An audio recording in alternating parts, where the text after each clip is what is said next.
এবার শনি গ্রহের চারপাশে নতুন ১২৮টি চাঁদ আবিষ্কার করেছেন বিজ্ঞানীরা।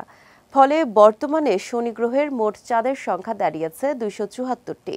গ্রহটির নতুন আবিষ্কৃত চাঁদগুলো পৃথিবীর চাঁদের মতো বড়, সুন্দর এবং গোলাকার নয়। এই চাঁদগুলোকে একত্রে ইরেগুলার মুনস বলা হয়।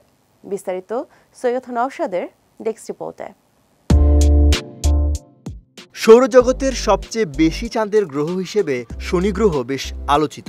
এবার গ্রহটির চারপাশে থাকা নতুন ১২৮টি চাঁদের সন্ধান পেয়েছেন যুক্তরাষ্ট্র, কানাডা, ফ্রান্স ও তাইওয়ানের একদল জ্যোতির্বিজ্ঞানী।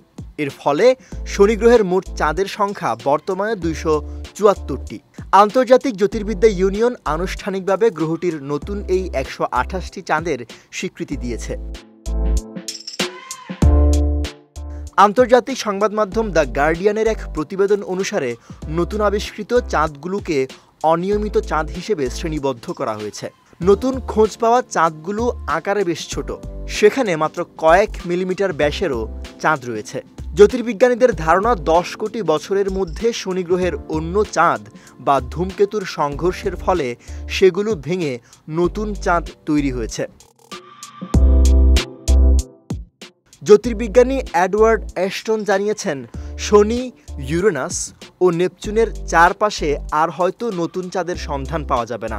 আর তাই নতুন চাঁদগুলো শুধু চাঁদের রাজা হিসেবে শনির অবস্থানকে শক্তিশালী করেছে তাই নয়, বরং অনিয়মিত চাঁদের বিবর্তনের নতুন তথ্য জানার সুযোগ করে দেবে বলে ধারণা করা হচ্ছে। অন্যদিকে ইউরোপীয় মহাকাশ সংস্থার হেরা মঙ্গল গ্রহের ছোট চাঁদ ডেইমস পর্যবেক্ষণ করবে। ইউরোপীয় মহাকাশ সংস্থার হেরা মহাকাশযান বুধবার মঙ্গল গ্রহের দিকে উড়ে যাবে এবং এর সবচেয়ে ছোট ও দূরবর্তী ডেইমসের মাত্র ৩০০ কিলোমিটারের মধ্য দিয়ে অতিক্রম করবে।